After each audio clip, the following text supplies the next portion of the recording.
With so many options, why choose Arizona State University? For me, the only online option was ASU because of the quality. Their faculty was really involved with their students and care about your personal journey. The dedication to my personal development from my professors, that's been extremely valuable to me. Earn your degree from the nation's most innovative university. Online. That's a degree better. Explore more than 350 plus undergraduate, graduate, and certificate programs at asuonline.asu.edu. At Arizona State University, we've made online education better, smarter, and more personalized so you can go further in your aspiring field. I decided to pursue medicine once I realized that ASU did have the online program for biological sciences. You're still required to learn the same curriculum. You're still being tested on the same content that anyone would be tested on in person. The comprehensiveness of the program prepared me so well for medical school. Explore over 350 plus programs at asuonline.asu.edu. On this episode of Booked on Rock, the Grateful Dead's quest for audio perfection. This is the story of the Wall of Sound. We're totally booked. Rock and roll! Well, I think I'll leave you to your reading. Little Hand says it's time to rock and roll. Rock and roller! We are totally booked.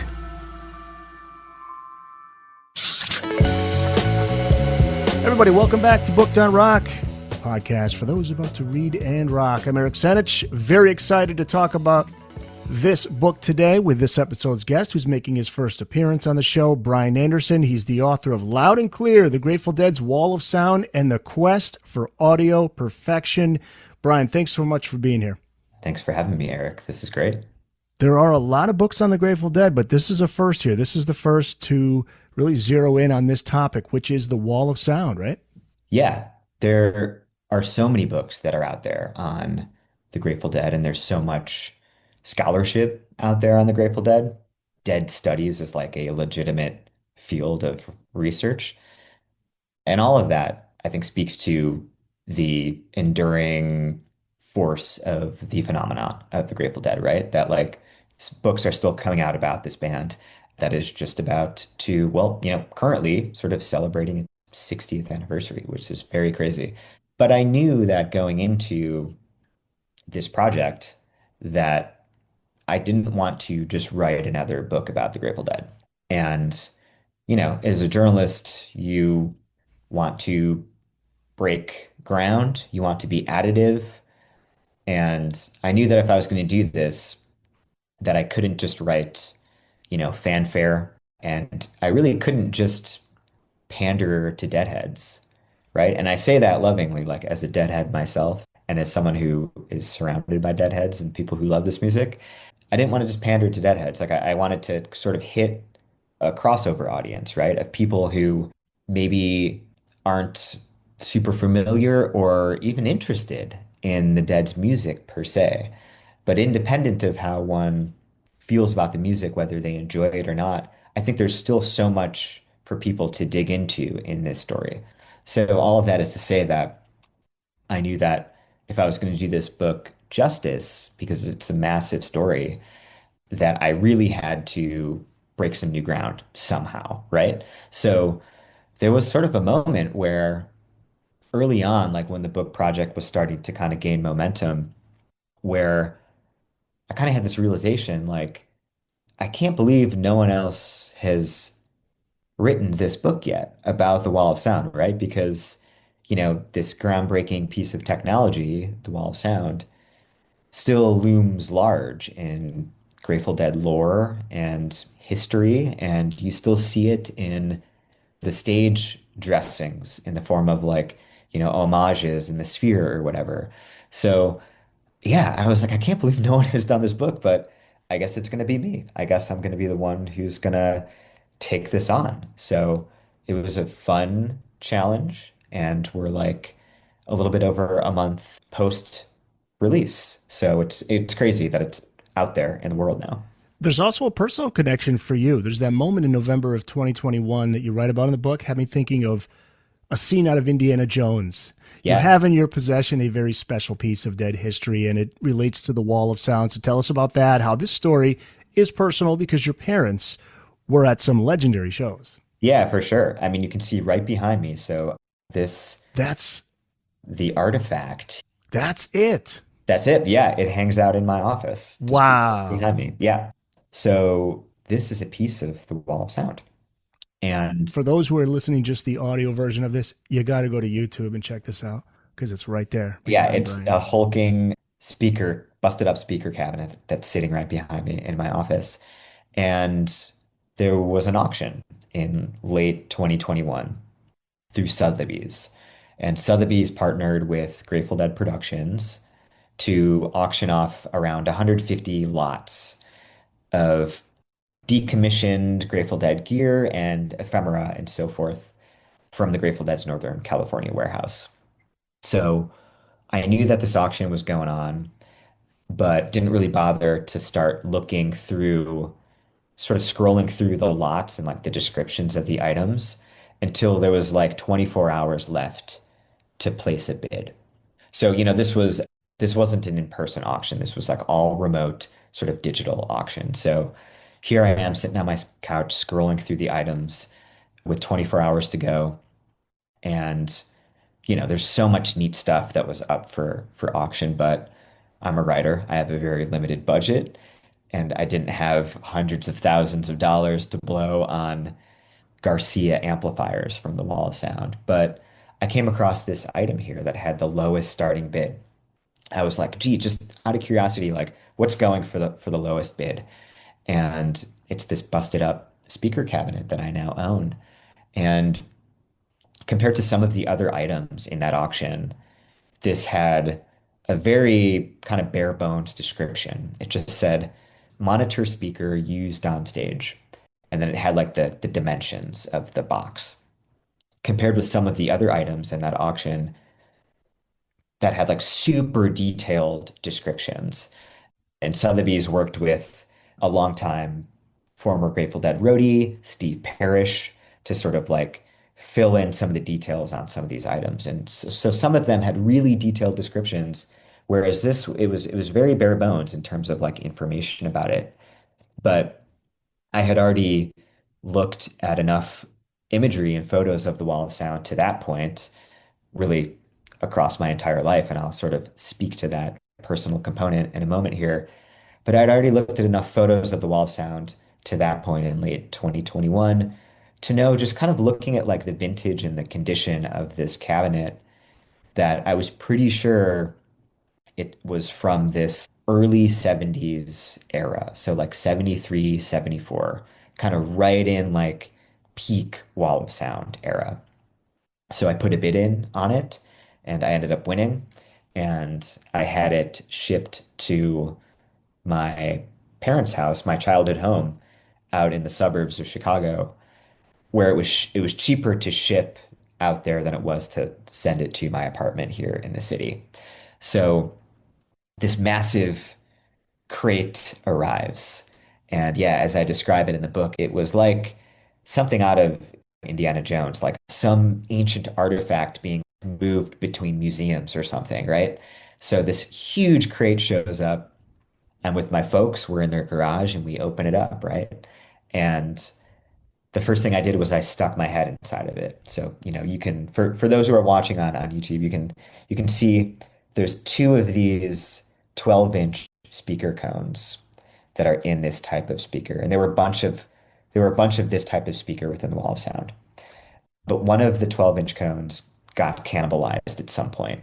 So probably post Wall of Sound, the Dead in a later configuration of their sound system, someone probably said like, "Hey, we need a 12-inch JBL cone. Just grab it out of that busted old speaker." So like there's just this gaping hole in it, right? So the first thing I did after my folks and I opened this box up is I stuck my head inside of that hole. And immediately I picked up a couple clues that kind of confirmed my hunch that this was in fact right from that Wall of Sound era, 73, 74. There's some dates that are stamped inside of it that confirmed that hunch. So that really set the book into high gear. I knew that owning a piece of this sound system, this artifact, could provide this window into telling this much bigger story about obsession and titanic human achievement and the Grateful Dead's unrelenting quest for audio perfection, right? So I mentioned my parents being there and how that was kind of special. And that feeds into your question about the personal dimension of this story. And that is, I was raised by two hardcore deadheads who were seeing the band beginning in the late 1960s here in Chicago and in the tri-state area, up in Madison, Wisconsin, over in Des Moines, Iowa, Chicago, kind of in this Midwest region. The Midwest was a real crucial proving ground for the Grateful Dead and their amazing sound system as it was scaling up to the wall of sound. So both of them were going to shows right in this era, and both of my parents were kind of orbiting each other and the band at this time. My mother, when she was still in high school, when she was still a teenager, she got hooked up with a local promoter that was putting on big rock shows in Chicago at the time. So not only the Grateful Dead, but every other band going at the time. So Black Sabbath, who Ozzy Osbourne just passed away today. So like rest Yes, in peace on the to day, Ozzy. yeah, on the day we're recording this, very Yeah, the sad day day. we're Yep. recording this, yes. So she worked some Black Sabbath shows, Hawkwind, The Who, The Kinks, every band that was going on back in that era.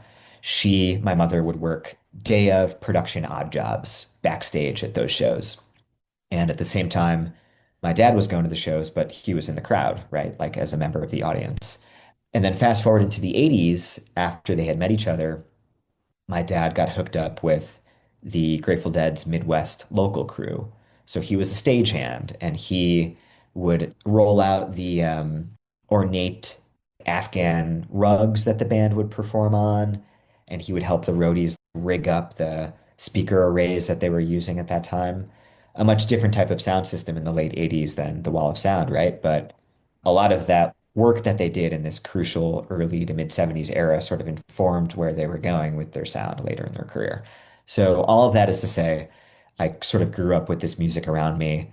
Some of my earliest flashes of memory are of the Grateful Dead performing on stage. So my very first concert when I was 3 years old, just a toddler in 1989, was the Grateful Dead up at Alpine Valley in Wisconsin. So my dad was working those shows. He was sort of at the end of his Midwest local crew stagehand tenure at the end of the 80s.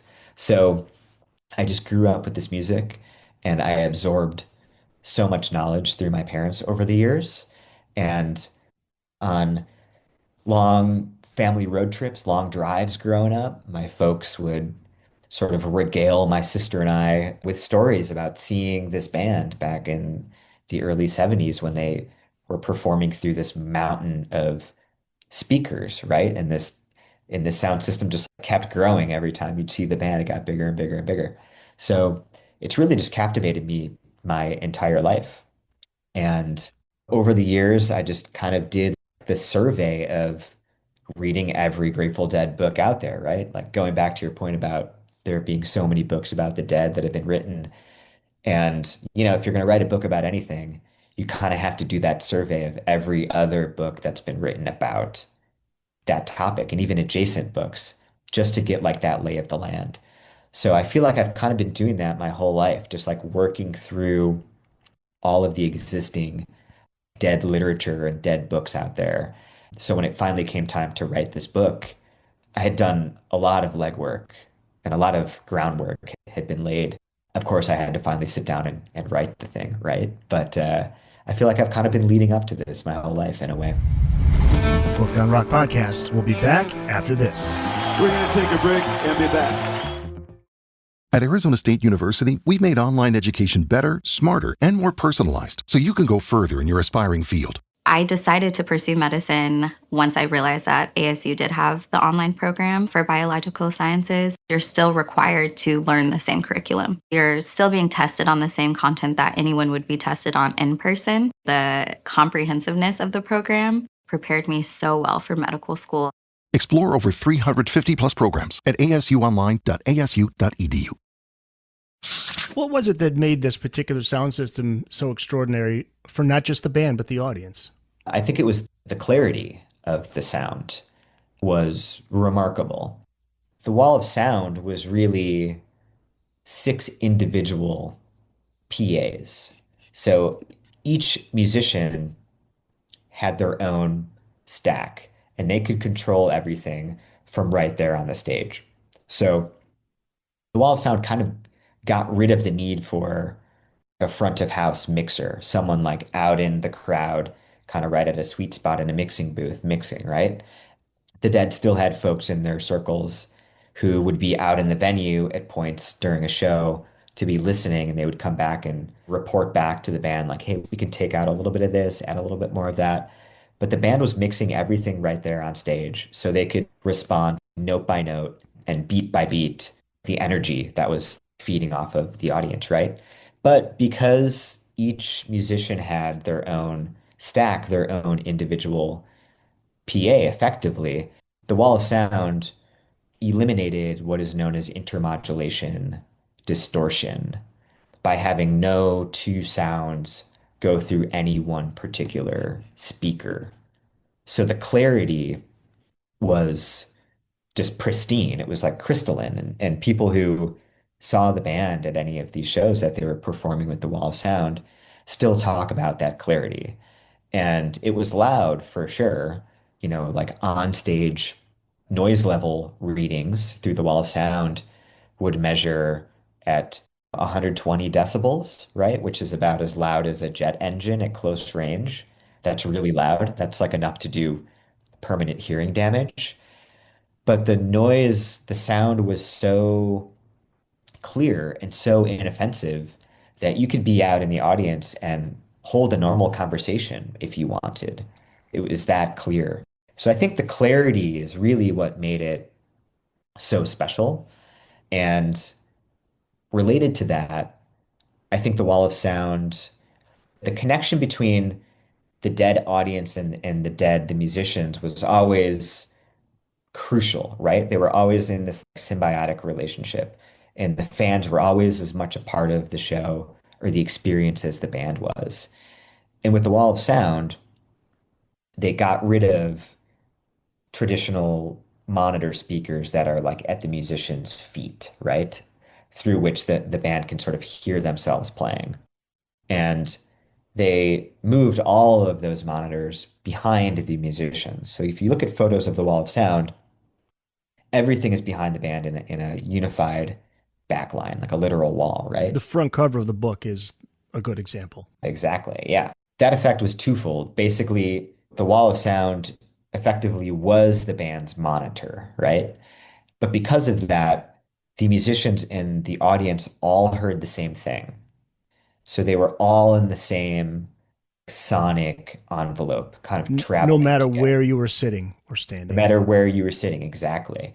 And that was a goal, was to ensure that the person who was sitting in the very back seat in an indoor hall or like an outdoor stadium, whatever the case was, that that person in the furthest back seat was getting a quality of experience that was on par with someone who was right up front.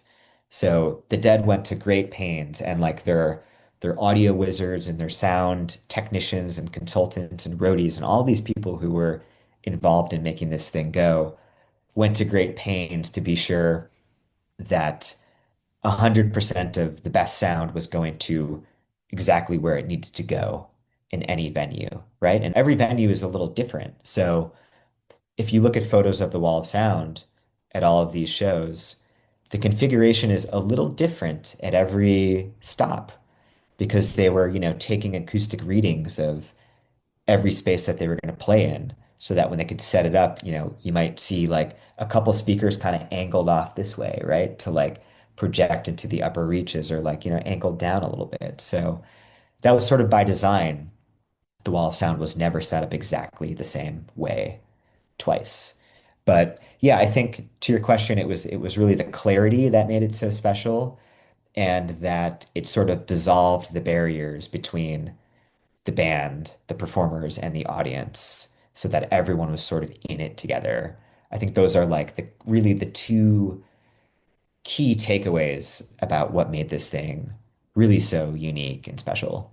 That second chapter is titled The Mother Rig, 1964 to 1966. You get into the eventual formation of the Warlocks, who became the Grateful Dead, and the Mother Rig that was the origin of the Dead's quest for audio perfection. So let's go back to those early days. The early Dead PA, Jerry Garcia's mom gifted him with the equipment that became the Dead's first PA. That's right. Yeah. And in the same Sotheby's auction at which I acquired the artifact here, when I was scrolling through those 150 lots, I came across this pair of speakers. And the item description read, the earliest speakers in the Grateful Dead story. And it's a pair of Klipsch speakers, which at the time in the mid 60s those were pretty nice. Those were pretty high end. The average household in the mid 1960s probably couldn't afford to have that sort of gear. That was for like more kind of aficionados, more like audiophile types would seek out that sort of gear. But I'm scrolling through the lots and I'm reading the description of this pair of clip speakers. And I go on to read that it was Ruth Garcia, Jerry Garcia's mother, who realized very early on that her young son's band was onto something. So she purchased these speakers for the Warlocks, right? They weren't known as the Dead yet. So this is really, really early days in the history of the band. And, they were playing pizza parlors in Menlo Park, right? And like little dive bars in the Bay Area. So those were the sort of spaces that they were playing at the time, really just kind of getting their chops, kind of earning their stripes. But I loved that it was Garcia's mother who wasn't making bank at the time, right? But who still believed in what her son was doing and purchased really nice gear for them. So nice that like from the get-go, this band sort of had a leg up on most any other bands out there at the time. It was unheard of for a band to roll into a club with their own rig, their own PA like that. And people took notice. In the book, I speak with folks who were seeing the Warlocks in this era in 65 at some of their very first shows. And they noticed right away, and they sort of caught wind that, Garcia's mother purchased them this really sweet gear, and they took notice of that for sure. But I knew that this story wasn't just going to be the story of the year 1974 in Grateful Dead history. 1974 is a year that a lot of people, when they think about Grateful Dead and Wall of Sound, they think about 1974, which was the culmination, the full expression of the big, big system. But I knew that if I was going to tell this story, I kind of had to start at the very beginning with this very first iteration of the Grateful Dead sound system, the mother rig, as I call it, right? It's sort of a play on words there. But I knew that I had to start there with that embryonic system and then just sort of show and track how it sort of evolved and grew over the years on into the 70s, right? Into this much bigger thing. And you can see with each chapter in the book, each chapter is mapped onto basically an iteration or a version of the Grateful Dead sound system as they were kind of figuring things out and like trying different things out, buying different off the shelf gear. And then by the late 60s, early 70s, starting to build more of their own custom stuff. So yeah, each chapter is like a version of the Dead sound system. It's like the Yellow Brick Road. All the people, it's like Jerry's Dorothy, and he's getting all these people that are involved that help to create the sound, like Bear, right? Exactly. Owsley Stanley. It's pronounced Owsley, right? Or was it Owsley? Owsley. Yeah, Owsley Stanley. He provided the band LSD, but he also knew his stuff when it came to sound equipment, and he claimed to be able to see sound thanks to a diving accident. And that leads to the Wall of Sound. And there was a writer, Steve Silberman, a Deadhead and science writer, who felt he was autistic, which would be utilized to great results. Right. Yeah. Owsley Stanley, aka Bear, is By the way, a is that where the dancing bears comes from? Does that have any? there was an artist later on, he sort of made that design. He drew those bears, But yeah, the name, like the bears, that's sort of an homage, sort of a tribute to Bear. They called Owsley Bear because he was very hirsute. He was like kind of a hairy dude. Yeah. He was the bear. But Owsley is a huge and important character in this story. He first saw the Warlocks, they weren't the Grateful Dead yet, in late 1965. He saw them performing at one of the acid tests, which were these psychedelic fueled audio-visual happenings that were taking place on the West Coast from Portland down to Los Angeles. And they were organized by the novelist Ken Kesey, who was sort of riding high on the success of his breakout novel, One Flew Over the Cuckoo's Nest. And he had this sort of troupe of merry pranksters who were kind of like roving performance artists. So Kesey would throw these acid tests, right? And the Warlocks, and then eventually the Grateful Dead, were sort of the in-house band at the acid tests. But the LSD that was fueling these events was manufactured by Owsley Stanley, who had a massive underground LSD manufacturing operation, and they were making millions of hits of LSD, right? So Owsley sees the band in late 1965, and he's so taken with their sound that he basically has this realization that he has to follow this band kind of to the ends of the earth and contribute to their very revolutionary project in whatever way he could. And initially, that took the form of funding for better equipment. So, using funds that he was making from his successful acid empire, he would funnel those funds to outfit the Dead with really, really good gear. And eventually, after about a year of the Dead performing through the Mother Rig, they kind of mothballed that system, and Owsley sort of took the role as their first official sound man. He was their patron, their original patron, but he also very quickly kind of became their sound man. And he said, "Hey, why don't you use my home hi-fi system as your rig, as your sound system?" That is known as the Owsley Stein, which is a combination of Owsley and Einstein. People called him Owsley Stein. So that's chapter three, right? The Owsley Stein rig. So in early 1966, the Dead were living for a couple of months in Los Angeles. Owsley was paying their rent.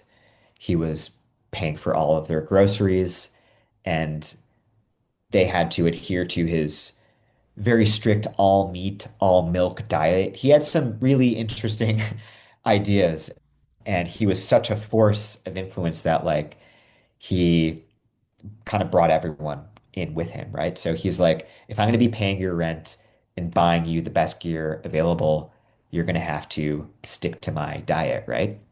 But as the Dead were rehearsing and performing around LA using his home hi-fi system that was now their new rig, he would be high on his own supply of LSD, and he would experience the Dead sound flowing out of the speakers, these big all-tech voice of the theater speakers, which, you would see in like movie theaters at the time. And he would see the sound waves coming out of these speakers as color. Interacting waves of color is what he described it as. And Owsley had synesthesia, which is a condition where you experience one sense through another. So he saw sound as color. And this happened on a couple of occasions when he was watching the Dead perform. And it had such a profound, it shook him. And he was like, I have to remember what this feels like. And over the years, he would sort of set them on this course to eventually build up the big system, the big wall of sound. And that big system was really kind of a vehicle for Owsley to kind of conjure that experience of taking in the sound as color. So he had some pretty out there ideas, and Owsley was very much the force of ideas behind this whole project. And at times that could bring him into conflict with folks on, the Dead Road Crew or like, some of the sound techs. Little turf wars started to like enter the picture, but they needed that force of ideas, which Owsley could provide. They needed that to sort of point them in the direction of where they needed to go. But Owsley also needed folks with hands-on expertise to really actualize some of the ideas that he had. But a lot of individuals will kind of take credit for the Wall of Sound. I came across this in my reporting, when in reality, it took this whole cast of characters. And there's a list of characters at the beginning of the book. There's 57 characters who are like prominent in the book. So there's a lot of people in this story. And it took all of them coming to the table and being in the room to make this thing happen. But if there's one person who, or rather without whom, the Wall of Sound probably would never have come to be, it would be Owsley. Very early on, he set them on a path to always be questing for a better sound. And you mentioned the late, great Steve Silberman telling me about Owsley probably being on the spectrum. And Silberman wrote a fantastic book called Neurotribes, which really changed the conversation around autism and what it means to be on the spectrum. So Silberman really knew this stuff, and he spent a couple days at a Grateful Dead Scholars Conference with Owsley, and he walked away convinced that Owsley was on the spectrum in the best possible way. And part of that manifested in Owsley's aversion to unclean signals, right? So that fed into this Wall of Sound being basically distortion free by eliminating intermodulation distortion, which I sort of talked about earlier. Yeah, Owsley's aversion to like distortion and unclean signals from very early on that set them on this course to like build the ultimate sound system that delivered pure, not just loud, but pure sound. That was the goal. Booked on Rock Podcast. We'll be back after this. You gotta come back with me. Where? Back to the future. You write in the book, quote, by the early 70s, when the wall was further scaled up and they started seeing real success and employees shared in the wealth, the Dead pulled in tens of thousands of dollars on big stadium gigs and festivals. But even those figures won't cover the organization's ballooning overhead, as the band's rig, including labor costs, accounted for an ever-growing percentage of every Dead dollar. Talk about the challenges the Dead were facing now in the early 70s. They had the sound, but the band was now in a state of chaos, just trying to keep all that together. There were so many individuals who were on the payroll. It took this small army of people to keep this sound system going night after night after night. It was a Herculean task, and it took so many people behind the scenes to make this thing happen. And from the very early days, the Dead had this ethic where they would always funnel money back into furthering the sound. So through the end of the Wall of Sound, even the musicians themselves, the band members, were kept on very modest cost of living salaries because they had a lot of mouths to feed. They had a lot of people on the payroll, but they also allocated a big chunk of every Grateful Dead dollar to furthering the sound. But at a certain point, that ethic kind of caught up to them. Throughout the late 60s, that was a very righteous approach. We're going to keep ourselves on like very meager salaries, kind of live communally. Whatever money we make, we're just going to like funnel it back into like getting better and better gear, right? But eventually, as the whole operation was scaling up, things were becoming more mechanized, more success. They're playing in bigger spaces. That approach to furthering the sound by always funneling money back into their gear, it kind of became untenable, kind of became unsustainable. And by 1974, there was a fuel crisis on at the time. So like the cost of gasoline alone was astronomical. They also had to often pay rent at two venues simultaneously. So there was one Wall of Sound. There was like one set of all the 600 plus speakers and the dozens of amplifiers, right? But there were two identical sets of staging and scaffolding. And those staging and scaffolding sets would leapfrog venue to venue so that when crew A would roll into a given town, crew B would already have the scaffolding and the staging all set up so that they could just basically load in all of the gear, get it wired up, and then those crews would just flip-flop, kind of leapfrog from show to show. But they had to pay rent, at two venues sort of simultaneously. So that's a huge cost. And right, just also the overhead of paying all of these people who were working for the dead at the time. Very early in 1974, the writing became very clear on the wall, right? That this wasn't going to last. So by the summer of 1974, some band meetings were taking place where they talked about, you know what, this isn't really fun anymore. And fun was so key to the Grateful Dead project from the very beginning. Garcia in particular was like, this is about having fun, right? Yeah, I was about to say, I love that was his thing. It's Yeah, about that was having his, fun. it's all about having fun. Yeah, man. But by summer of 74, like the burnout was creeping in, the grind of the road.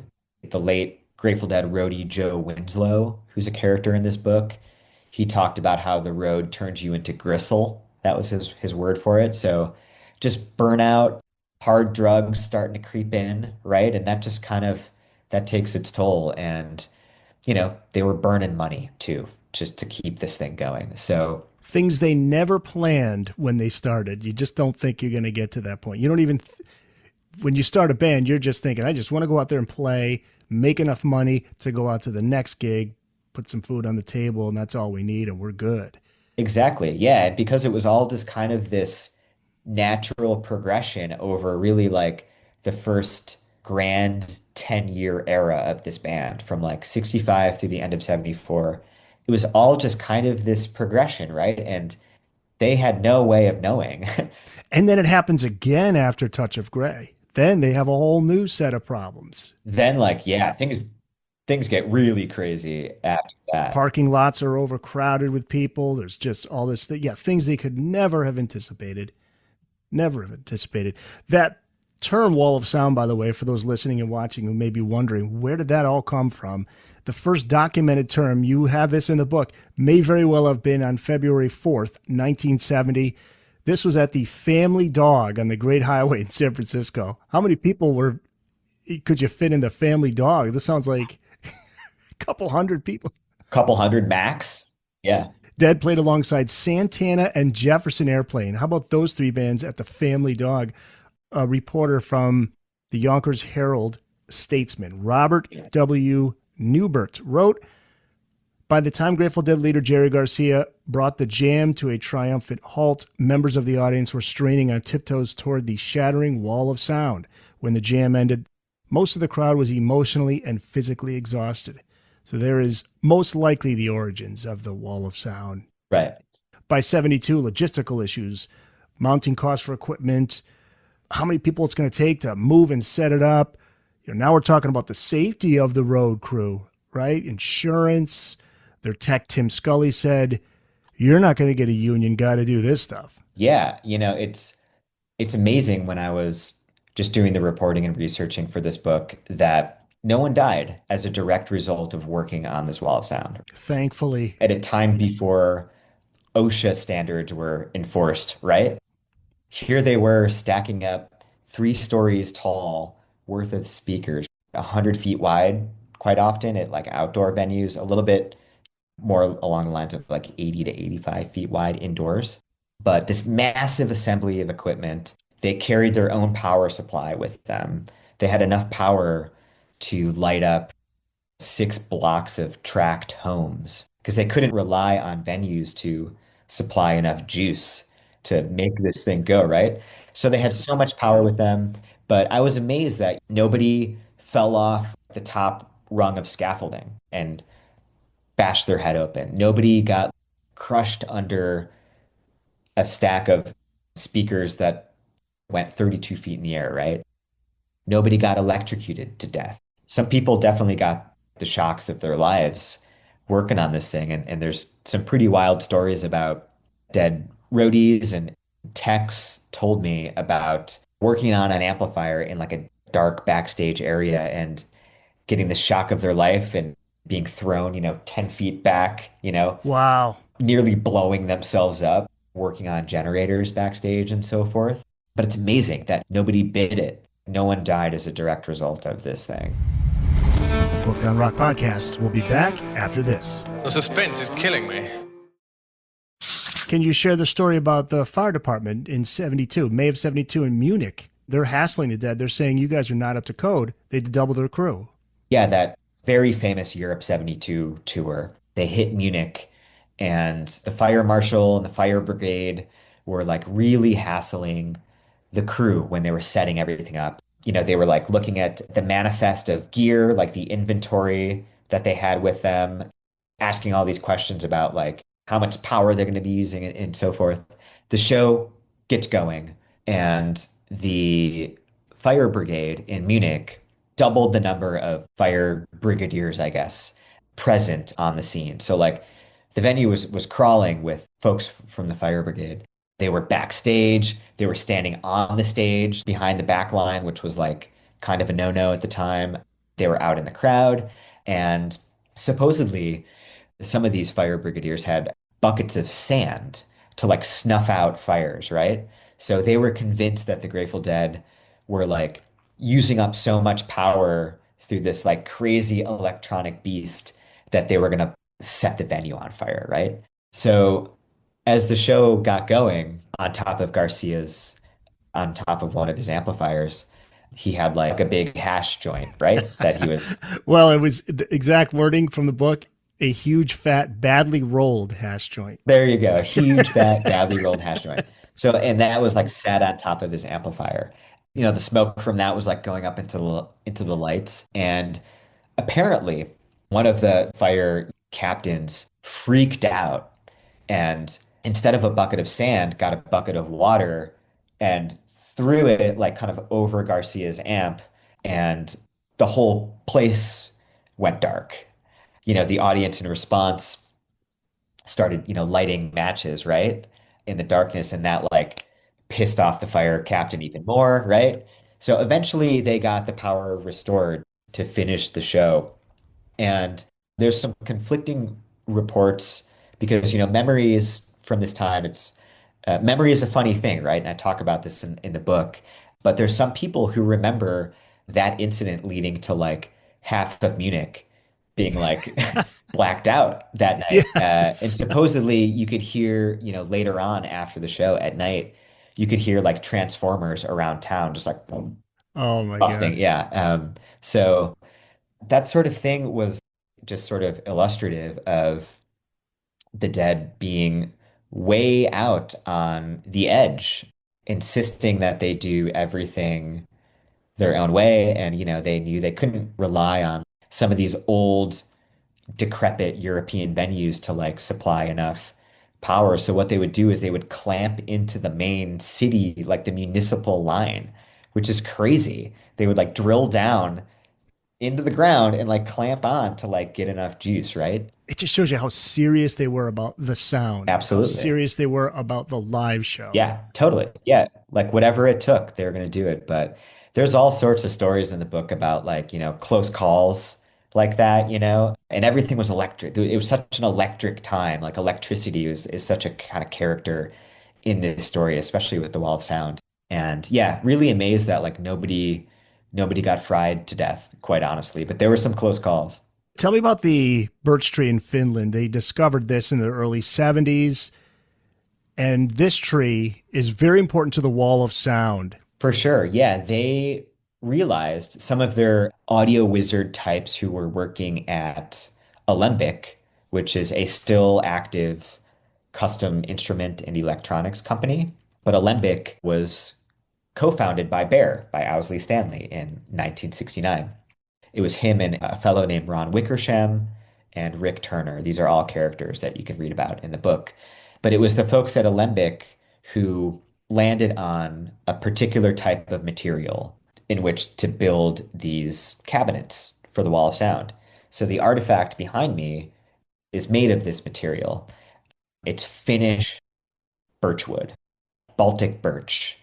This stuff is like basically bulletproof. It can take a beating, tailor made for a life on the road with a rock and roll band, right? Like it can withstand a beating, but it could also like hold in like the internal reflections inside of the speaker. So they were getting whole shipments of this Baltic birch that would arrive at McBeath Hardwood, a hardwood store in Berkeley. So they would buy the entire shipment of Baltic birch that would come into McBeath. They would buy all of it and they would take it to their workshop in San Rafael, California.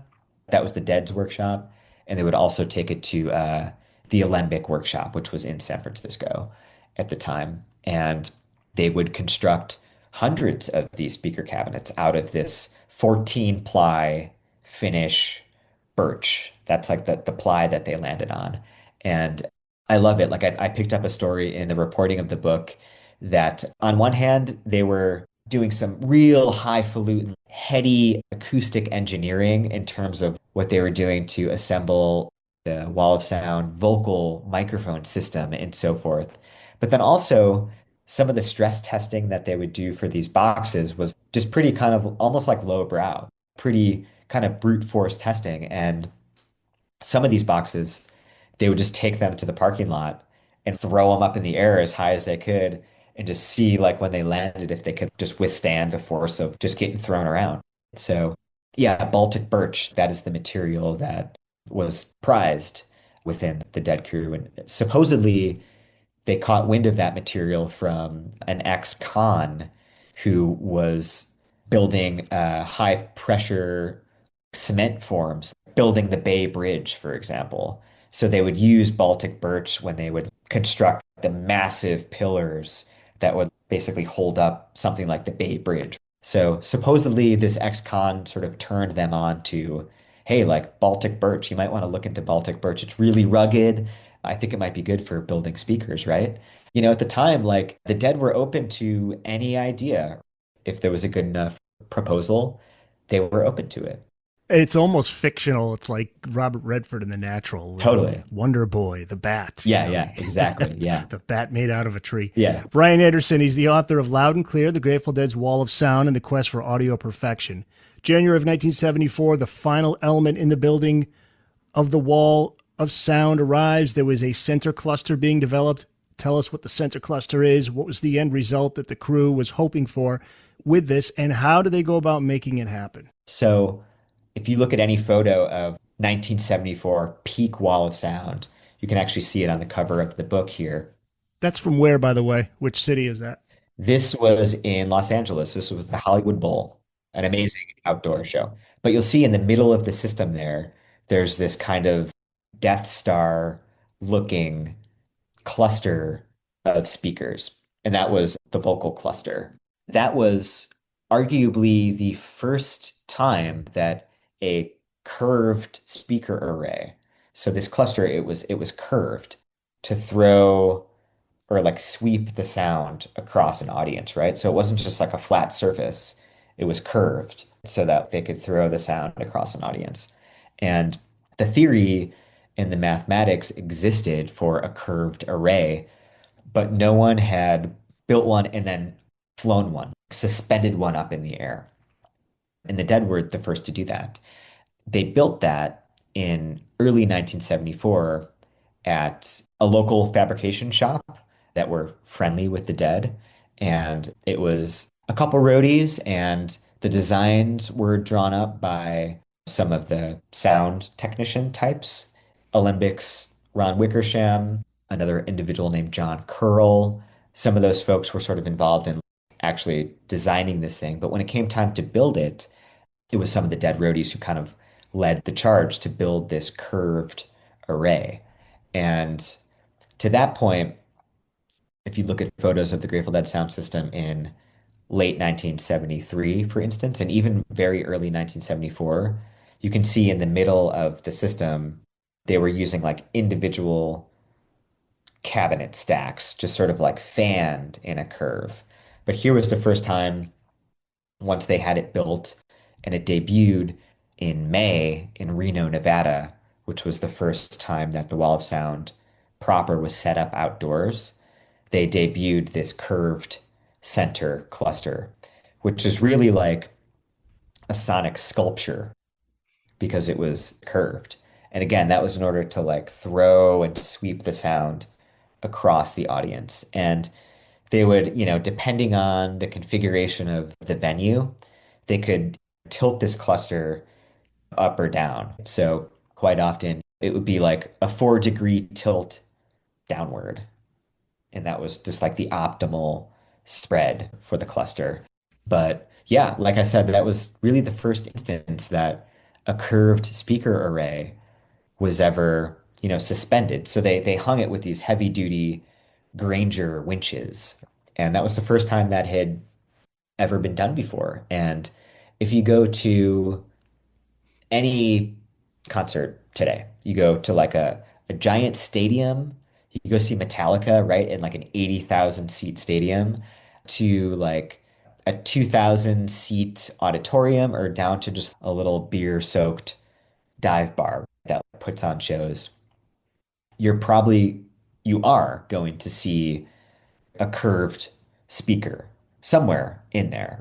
So that's, just one lasting legacy of the Wall of Sound, the whole idea of a curved speaker. And there were there's so many other like sonic firsts that the Grateful Dead notched through the Wall of Sound and their adjacent audio activity, right? They were the first to stack speakers in a linear array.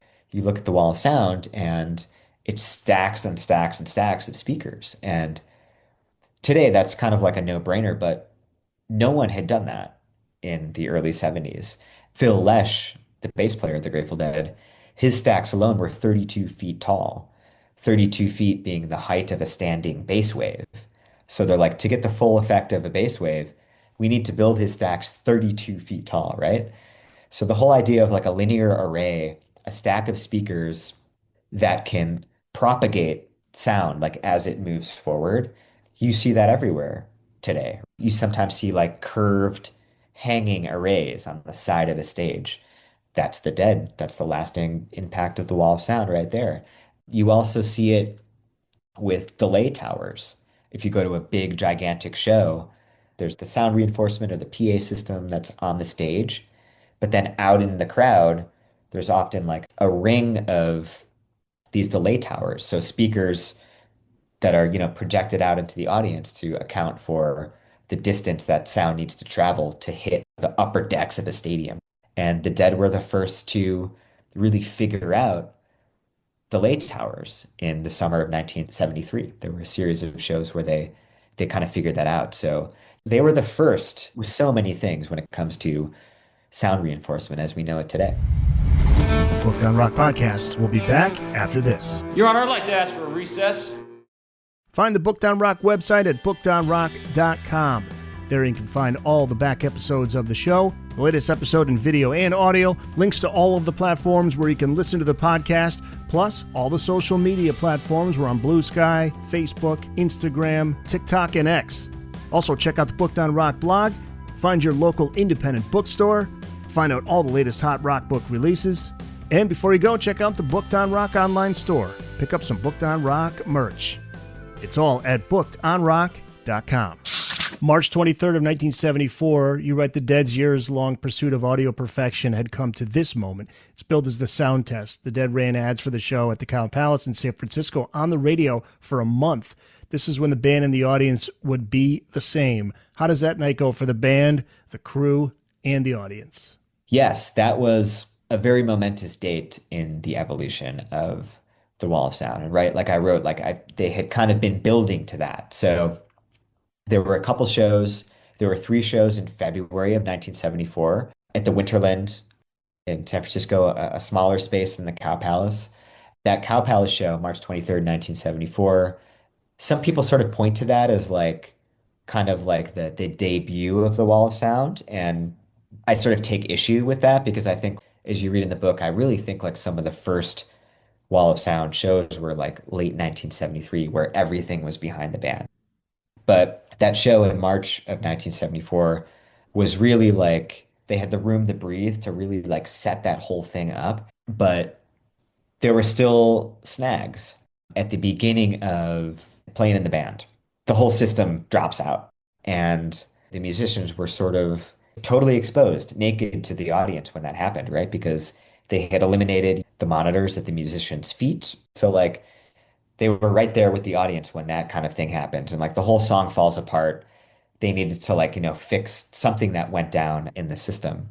But by that point, their road crew were so kind of dialed in, and like the divisions of labor were like such that it was very clear, like, if something went down on stage right or if something went down on stage left, certain individuals would sort of be like quick to hop on fixing whatever needed to get fixed. Yeah, things fall apart at the beginning of playing in the band, but like they recover. It was an amazing show. It was later released as a Dick's Picks. So Dick Latvala, for those who don't know, the Grateful Dead's original archivist. He had a series of official releases. He would release live shows. So that Cow Palace sound test was eventually released as a Dick's Picks.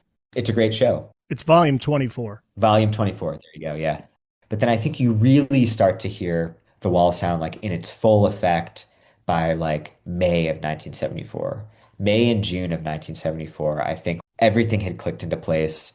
If you listen to the indoor show in Missoula, Montana in May of 1974, the clarity that I talked about is just undeniable.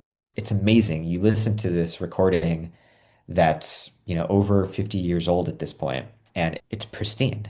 It's amazing. But yeah, I really feel like every show leading up to and through 1974 was such an event, and that they could pull it off. There was always going to be like some technical difficulties. Bob Weir in particular, he had a couple lines pretty much every show, a song or two in, he'd be like, all right, well, bear with us. We're experiencing our first technical difficulty of the evening. Like that was kind of par for course. But that was also kind of like the charm. They were way out on the cutting edge. What was the show in Miami in 74? They played something called Sea Stones. What was Sea Stones? Sea Stones was a piece of ambient music, computer music, really. And it was written by an electronic musician and composer named Ned Lagan, who met the Dead in 1970 when he was a student at MIT.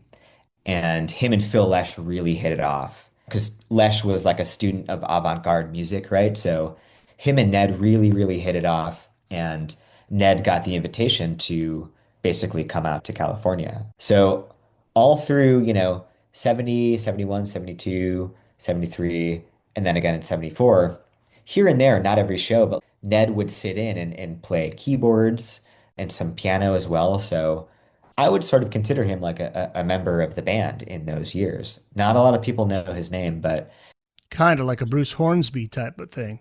exactly, right. So Ned had been working on this piece of computer ambient music, which at the time was like so out there. Like no one was really doing this.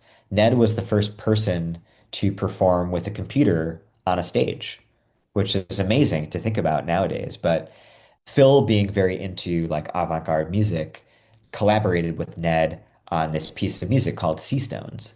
And during the intermission of around, I believe, like just over 20 shows in 1974 with the full wall of sound, the intermission, so between like set one and set two, Ned and Phil would come out and they would perform Sea Stones, which would be usually between like 15, maybe close to 20 minutes or so. And people really didn't know what to make of it at the time. It's just very kind of like harsh, dissonant feedback.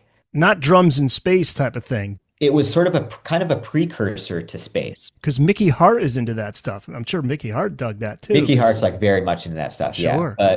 But it was interesting, like in one of my interviews with Ned, he considers Sea Stones in the same continuum of the Dead. They did Feedback in the late 60s, Feedback. And then there was Sea Stones, and then there was Drums in Space. So he considers it kind of all in the same continuum of just very out there musical exploration and experimentation. But during these Seastones intermission sets, Ned and Phil would come out and perform this piece of music. And Phil had a quadraphonic bass, and he could throw each of his strings to a different cluster of speakers in his 32-foot tall stacks. So that's pretty crazy in and of itself. But Ned basically had like an infinite palette of noises because he was using, this very like expensive computer rig and synthesizer rig to perform Seastones. And all of his signal would go through that big center cluster that I was just talking about. And Ned could move so much air through the wall of sound that he could bounce this 75-ton system. He could bounce it up in the air by a foot. That's how much power he could push through that thing. So it would freak people out, understandably. Like no one had really heard harsh ambient music like this at the time. But I wanted to include and give some love to Seastones in the book, which, Seastones debuted in Miami, like you mentioned, in June of 1974. That's where they first performed Seastones, and then they did it kind of through the end of the year.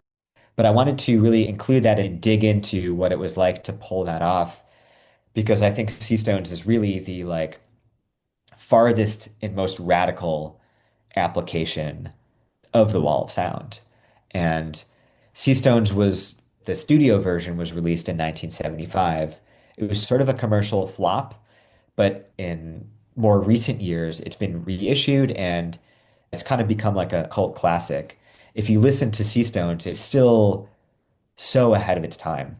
It kind of calls to mind Brian Eno, but a little bit more like a little bit more out there, a little bit more alien kind of, super ahead of its time stuff. But I had, amazing interviews with Ned.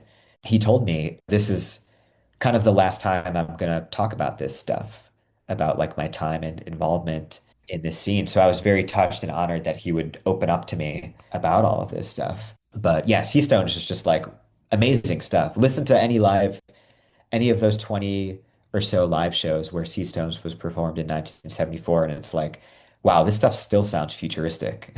It's amazing. Booked on Rock Podcast. We'll be back after this. Look, we're going to take a pause for the cause. Hey guys, thanks so much for checking out the Booked on Rock Podcast. If you've just found the podcast, welcome. If you've been listening, thank you so much for your support. And make sure you tell a friend, a family member, share on social media, and let people know about Booked on Rock. And if you do like the podcast, make sure you subscribe, give a 5-star review wherever you listen to the Booked on Rock podcast. We're on Amazon, Apple, iHeart, Spotify, Spreaker, TuneIn, and on YouTube Music. You can check out the full episodes on video, along with video highlights from episodes on the Booked on Rock YouTube channel. Find it at Booked on Rock. Thanks again for listening. Now back to the show. Chapter 9, titled The Other Side, 1975, and you lead with, quote, "Postmortems rolled in." So what became of the Wall of Sound and the Grateful Dead in 1975? The band decided to shut it all down at the end of 1974. And, as Dennis McNally, the band's former longtime publicist and their biographer, as he put it to me, the band was too chicken shit to fire anyone. So they were basically like, we're going to take a break. We're going to go on hiatus. Y'all need to find something else to do for a while. So they would eventually come back and hit the road in like spring of 1976. But sort of in that year and a half, the Dead worked on a new studio album. But right, what happened to all of this stuff? So that question, I wanted to unpack that. What happened to the Wall of Sound? All of this gear, 75 going on 80 tons worth of equipment. What happened to all of it? So you can see in the book, there's sort of like a number of different streams through which all of this gear got sort of disassembled and parted out and eked out into the world at large. Some of it was gifted to like smaller Bay Area bands that needed gear, right? The Dead would be like, here, we can give you your own sound system, basically. So that happened. Also, some folks who were involved in this scene told me that basically everyone who was working for the Dead at the time had components of the wall of sound in their home hi-fi systems, right? So people would take maybe a couple speaker cabinets, maybe an amplifier, and have a sweet home hi-fi, right? Other parts of the system went into crew chief Ramrod Shirtliff. His real name was Lawrence, but everyone called him Ramrod. He had a farm in Petaluma, and some of Phil Lesh's Wall of Sound speaker boxes went into a chicken coop. They formed a chicken coop in his farm, right? So like all of this stuff kind of fell into different buckets as the whole system was disassembled. And, you know, entropy, right? Like some of this stuff just kind of like broke down as the years went on, maybe got water damage. Some of it maybe just got trashed. Because, you have to remember, I was speaking with some sources in the book who worked for the band and had parts of the Wall of Sound in their home hi-fi, for instance. And they were telling me that by the late 1970s, that stuff was just considered old gear. Like they didn't necessarily know that this thing would go on to be the thing that it is today, right? And like have all of this lore and hold this huge presence in the Grateful Dead story. It was just old gear. So maybe they would sell that stuff, they would trade it. Quite a few of them were like, maybe I shouldn't have sold that stuff, right? Sure. Yeah. Well, I was going to say the Rock and Roll Hall of Fame may be trying to get a hold of you soon. I mean, yeah. I mean, it's pretty amazing that like, there's Is not. it for sale though? It is not. This is not for sale currently. Yes, this is here in my home. But yeah, it's amazing that, there's not much of this stuff survives today. And in the later chapters, I connect with who I call like fellow keepers of parts of the Wall of Sound. So there's a network of people out there who have, maybe they have a speaker box kind of similar to this one that I have. Maybe they have an old Macintosh amplifier from the Wall of Sound. So it was really cool to like connect with some of those people because there isn't too much of this stuff surviving today. So that's what makes it like really special to have a part of this like really groundbreaking piece of technology and rock music history, right? Just sitting here in my office. It's crazy. And like you say, whenever you go to a concert, chances are you're going to see something in that setup that's a connection. There's a straight line you can draw from the Dead's Wall of Sound to what you are seeing, like a curved speaker, things like that. You keep that in mind. Loud and Clear, the Grateful Dead's Wall of Sound and the Quest for Audio Perfection, out now. Find it wherever books are sold. You can look for it at your nearest bookstore. Go to bookedonrock.com to find your nearest independent bookstore. And Brian, where can people find you online? You can find me on socials. So you can find me on Instagram. You can find me on Blue Sky. You can find me on Facebook as well. I can give you my handles. Maybe you can put them in like the show notes or something. Would be happy to. Absolutely. But yeah, my DMs are open. I always love to hear from people. So if you've got a line on where a piece of the Wall of Sound maybe landed, hit me up or just say hello. Like I'm always open to chat. Brian Anderson, thank you so much for being on the show. Thank you so much for having me, man. This was a blast.